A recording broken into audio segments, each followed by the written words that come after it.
here. You brought your children. How wonderful that you're here. Thank you. Thank you. Thank you. Thank you.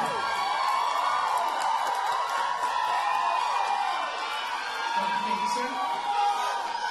Thank you. Have a seat. I'm so glad you're here. I'm so glad I'm here too. So here's the deal. So, women for sex, and men too. And men too. So I was just sitting at home, having a really good life, and asking myself, what could I do that could be of value, could be of service? And I've been watching what's been going on down here. Y'all about to make some history down here. Y'all doing some pre-voting. Getting out there canvassing and helping everybody. Don't pull me off the stage, thank you. And helping everybody. So here's the deal. I am an independent woman. I earned the right to be independent. I think for myself. I don't do what anybody tells me to do unless I want to do it. Nobody told me to be here. Nobody even asked me to be here. So, everybody, I know 3 people in Georgia. Tyler Perry makes 2 of them, so. Tyler, I said, Tyler, you know Stacey Abrams? He goes, yeah, I kind of know her. I go, well, do you know her enough to have her phone number? Oh, no, I don't have a phone number. Okay, bye. Will Packer, he knows Stacey Abrams. But do you have a phone number? I had to find somebody who knew somebody that knew somebody that had Stacey's phone number. So when I get Stacey's phone number, which was just 3 days ago. 3 days ago. Call her up on the cell. I say, hi, Stacey. This is Oprah Winfrey. She said, girl, let me pull over. Which is good. You're supposed to pull over. Especially if you think it might be something exciting. So she pulled over and I told her that I wanted to come here to give my support. Is that okay?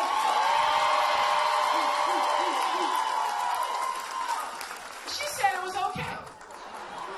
And that is why I'm here. I'm here because I have seen Stacey Abrams from afar. I've been reading about her. I've been reading about her in Atlanta papers. I've been reading about her and read about her in the New York Times. Y'all saw that beautiful Stacey Abrams on the cover of Time magazine. And what I saw was that in spite of all the haters coming at her, in spite of all the vitriol, in spite of all the attack ads, here stands this strong, bold, bodacious African-American woman who just, in the words of Sterling Brown's poem, you know that poem where he says, strong men keep it coming on, strong women keep it coming, keep it coming, keep it coming on, keep it coming on, keep it coming on. And no matter what they throw at her, she just keeps it coming on. And standing for the values that matter to all of us. So I'm here as an independent who made my own decision, paid my own way. Nobody paid for me to be here. And I have approved this message.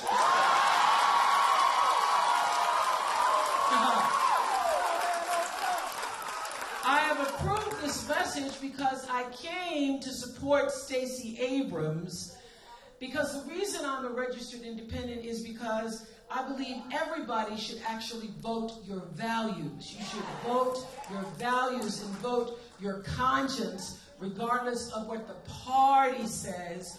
You know in your own spirit, if you got one, and everybody has one. A lot of people don't pay attention to what it's saying.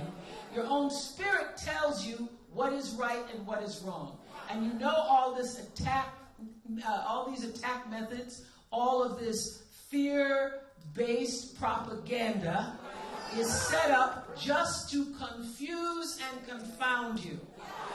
And so you know when you see somebody who's been raised right, like Stacey Abrams, who has come to serve the underserved. So I'm here because Stacey Abrams cares about what matters to me and what matters to people in the state of Georgia that care about other people. I'm here because she plans to strengthen environmental protection so that our children can have clean, safe water. I'm here because she plans to create at least 45,000 high-wage jobs in alternative energy.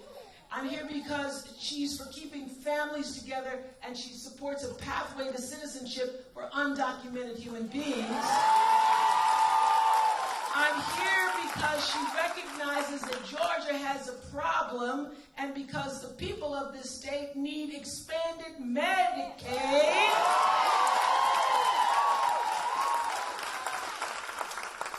You see, I also understand that all of us have been created equal. I believe that in my soul.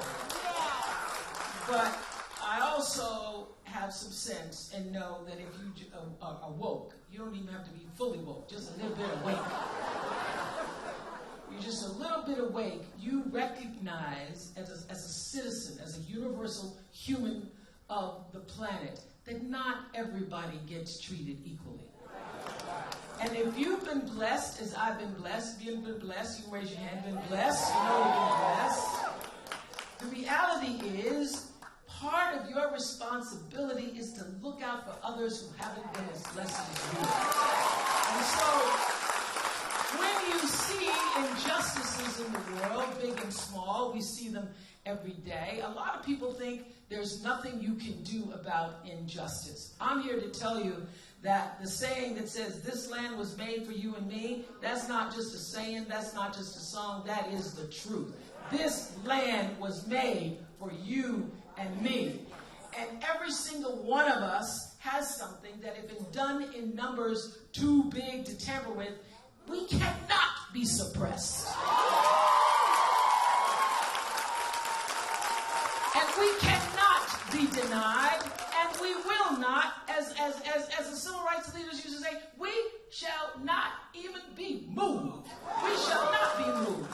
So every single one of us, I'm here to remind you that every one of us, no matter what your background, no matter what God you pray to, no matter what your skin color, no matter whether you graduated, have a PhD or no D, whether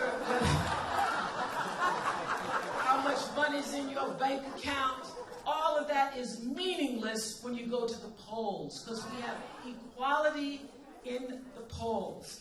And on November 6th, you get the chance to use the ultimate powerful democratic right and privilege that we all carry, and that is to vote. And everybody who's here, y'all came out here in the rain.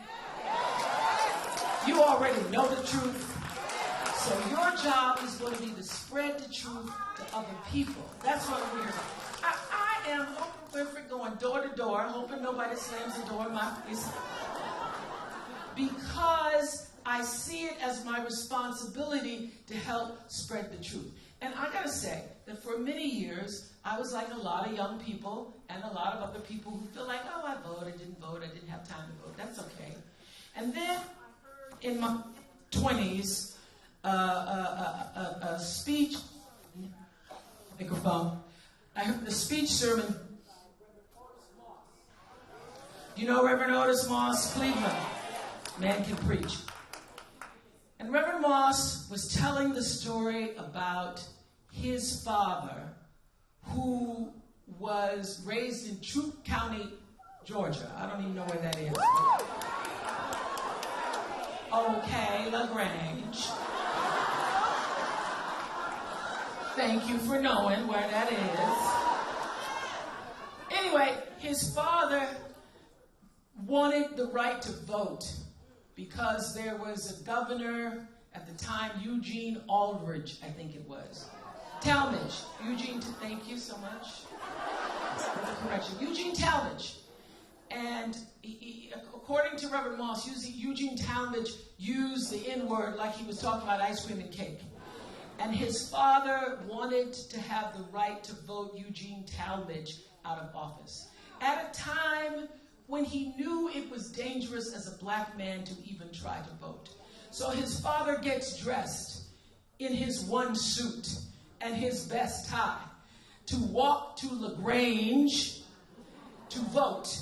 And he gets to the precinct and is told after walking 6 miles, "You in the wrong place, boy. You got to go to another town." He goes to that town and they tell him, "You in the wrong place, boy."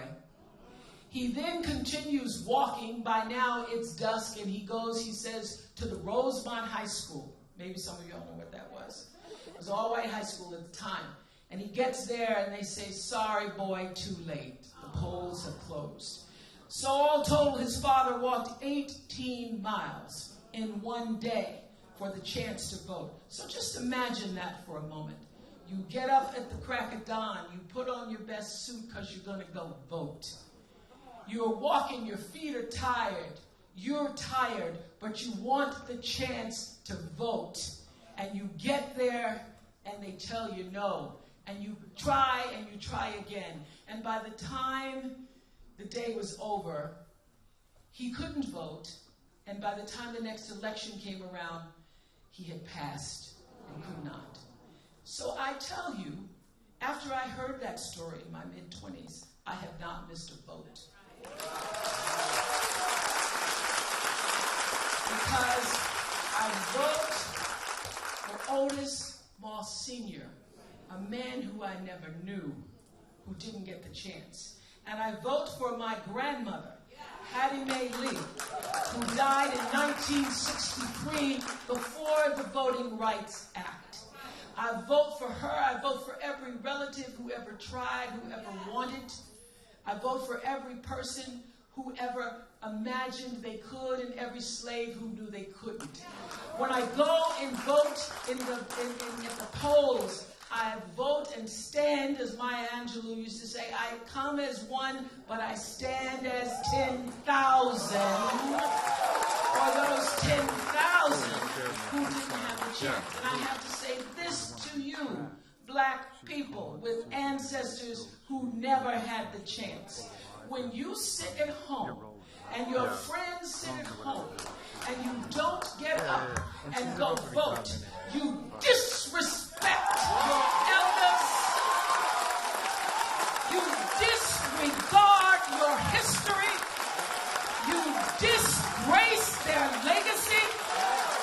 When you don't vote for what they were lynched for, discriminated against, humiliated for, turned down, turned back for, and you can't get up and go vote, you dishonor your legacy. You dishonor your legacy. So what we gonna do November 6th? We're gonna bring honor to the legacy. And black people, white people, brown people, Asian people, LGBTQ people, we're gonna do it in the name of Stacey Abrams.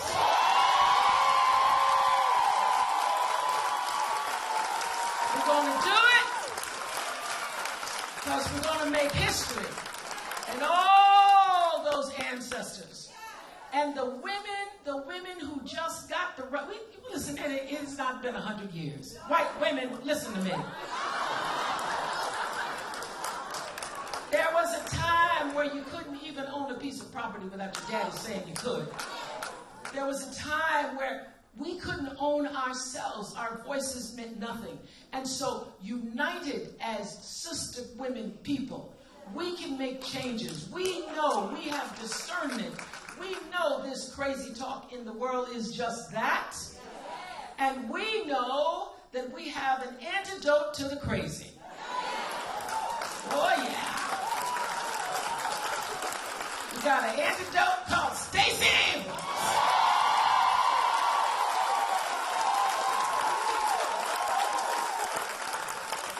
And she's ready. She's ready, because I've been talking to her parents. You know, she's been raised right. She's been working a long time. This doesn't just happen. You don't just get up and get bold enough to say, I'm going to run for the governor of the state of Georgia. And all that means. So I'm here to introduce to you the dynamically inspired, bold and bodacious. She is a warrior woman for your state, Stacey Abrams.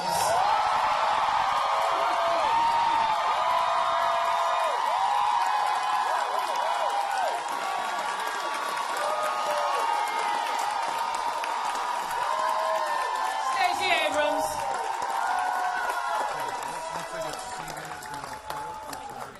So we had lunch at this wonderful little farm-to-table place, and I had the great pleasure of sitting with Stacey's parents.